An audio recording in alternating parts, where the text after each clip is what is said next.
ओम नमस्ते जी। सत्यार्थ प्रकाश प्रवचन माला द्वितीय श्रव्य कणिका। इसमें हम आपको सत्यार्थ प्रकाश की तेज धाराएं जो प्राध्यापक दयाल जी आर्य द्वारा लिखित है पुस्तिका के रूप में, उसके कुछ अंश हम आपको सुनाने जा रहे हैं। वे लिखते हैं, सत्य केवल ऋत मात्र सत्य, विशुद्ध सत्य और प्रकाश सत्य का, सत्य के अर्थ का, परमात्मा की यथार्थ वेदवाणी का, ब्रह्मा से लेकर जैमिनी पर्यंत ऋषियों के सत्य बोध का, इस सत्य के अर्थ का प्रकाश अर्थात सत्यार्थ प्रकाश, अमर ग्रंथ सत्यार्थ प्रकाश, कालजयी ग्रंथ सत्यार्थ प्रकाश और इस सत्य के अर्थ का प्रकाश करने हारा 5000 वर्षों के तिमिरोच्छेदक, अंधकार विनाशक, महान ज्योतिधर वेद भास्कर सत्य अर्थ के प्रकाश की तेज धाराओं को फैलाने हारा महर्षि दयानंद सरस्वती। और प्रयोजन एक ही, मात्र एक ही, जो पदार्थ जैसा हो उसे वैसा ही मानना और मनवाना, यही सत्य का वास्तविक स्वरूप प्रकट करना। इस प्रकट सत्य का ग्रहण और असत्य का त्याग करवाना, हठ को छुड़वाना, हकीकत को स्वीकार कराना। इसके लिए धर्म के नाम पर मत, पंथ, वाद, संप्रदाय, मजहब के चंगुल से मानव मात्र को बाहर निकालकर खरे मानव रूप में निर्माण करना। परस्पर प्रेम, सौहार्द और सुख के मार्ग पर मानव समाज को अग्रसर करना, चलाना। किसी देश या जाति के लिए नहीं, अपितु संपूर्ण मानव जाति की उन्नति के लिए सत्यार्थ पथ प्रदर्शित करना। मननशील मानवों को गहन अंधकार से छुड़ा परम तेज के दर्शन कराना। संसार का कल्याण करना ही एकमात्र प्रयोजन है।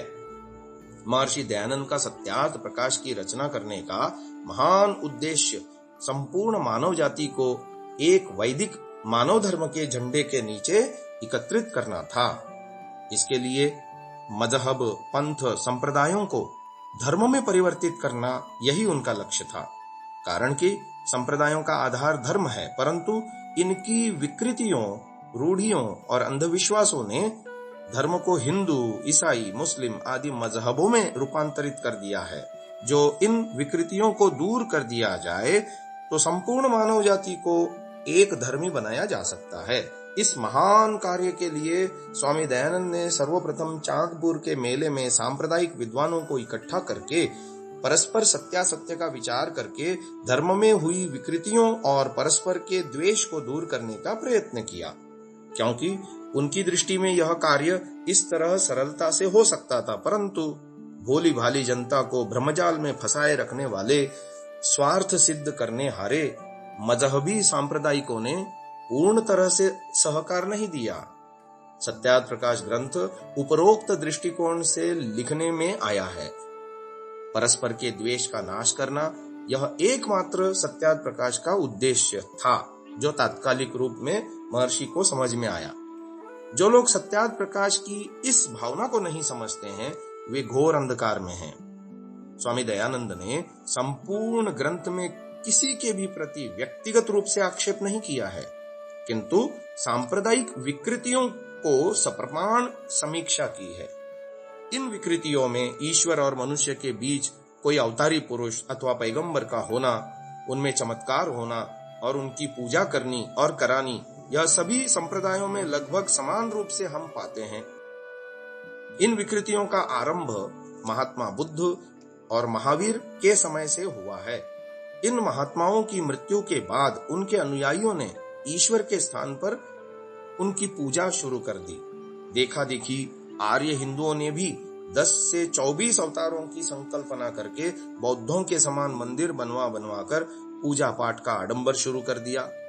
ऐसे ही आडंबर रोमन कैथोलिक ईसाइयों ने यीशु और मरियम के नाम पर अपने विशाल चर्चों यानी गिरजाघरों के माध्यम से शुरू कर दिया। मुस्लिमों ने मोहम्मद साहब की मूर्ति की स्थापना तो नहीं की, परंतु उन्हें खुदा के साथ एक विशेष स्थान प्रदान करके उनके जीवन के साथ अनेकों चमत्कार जोड़ दिए गए।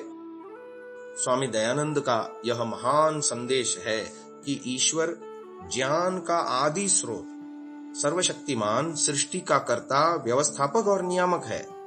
इससे विपरीत महापुरुष महान से महान होते हुए भी हाड़ मांस के पिंजर में बंधा हुआ, पाप पुण्य का कर्ता, आवागमन के चक्कर काटने वाला, कर्म बंधन में परतंत्र ऐसा एक मनुष्य है, जिससे उसमें मानवीय दुर्बलताएं होनी स्वाभाविक है। अतः मनुष्य कभी भी ईश्वर का स्थान नहीं ले सकता। ऋषि दयानंद का यह तत्वदर्शन ही वैदिक धर्म है।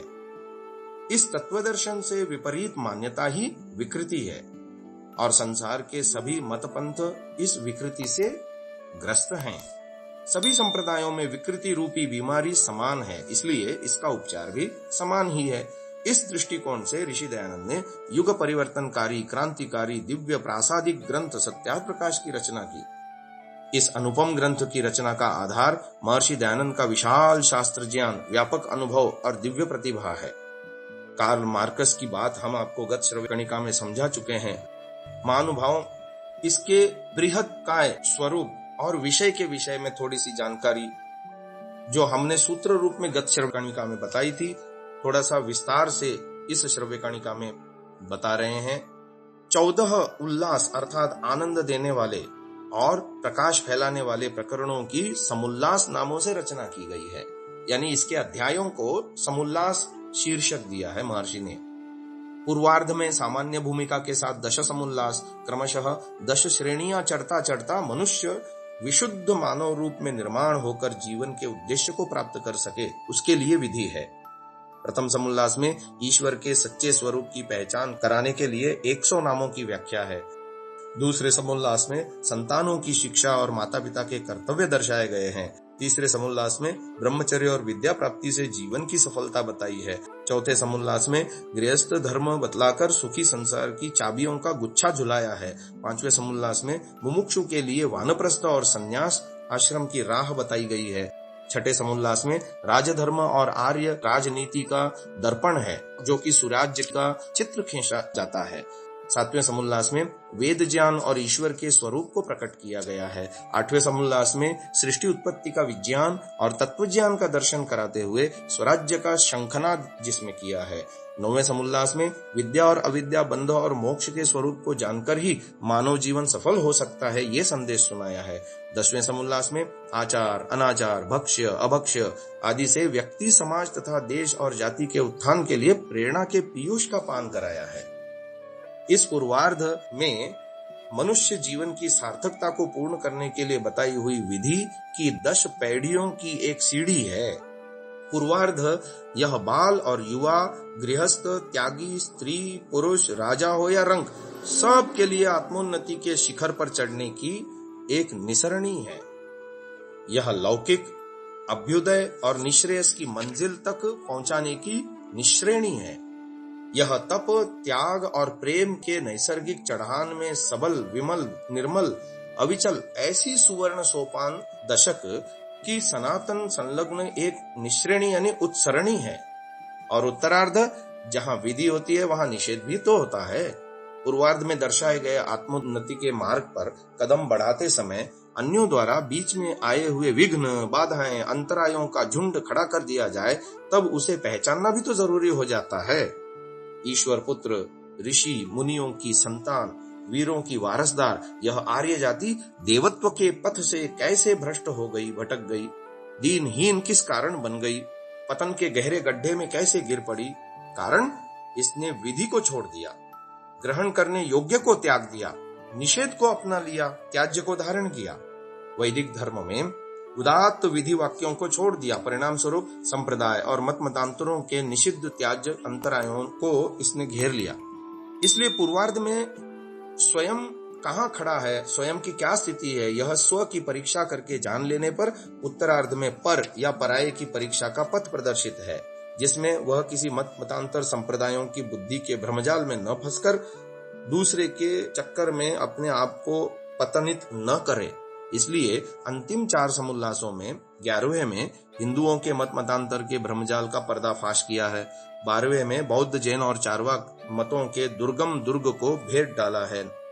13वें में ईसाई मत के 130 विषयों को मानव की सामान्य बुद्धि के कसौटी पर चढ़ाकर क्रांतिकारी विचारों की चिंगारी जगा दी। और सबको विचार करने पर विवश किया। तो 14वें समोल्लास में इस्लाम की केवल कुरान के 159 सिद्धांतों के ढोल पर तर्क और युक्ति की डंडी बजाकर पोल खोल दी है।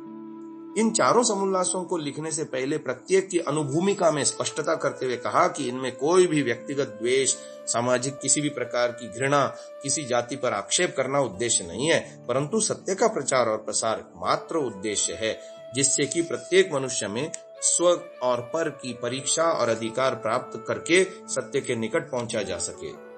इस श्रव्य कणिका को यहीं विराम देते हैं। अगली श्रव्य कणिका में इस विषय को और आगे बढ़ाएंगे। ओम।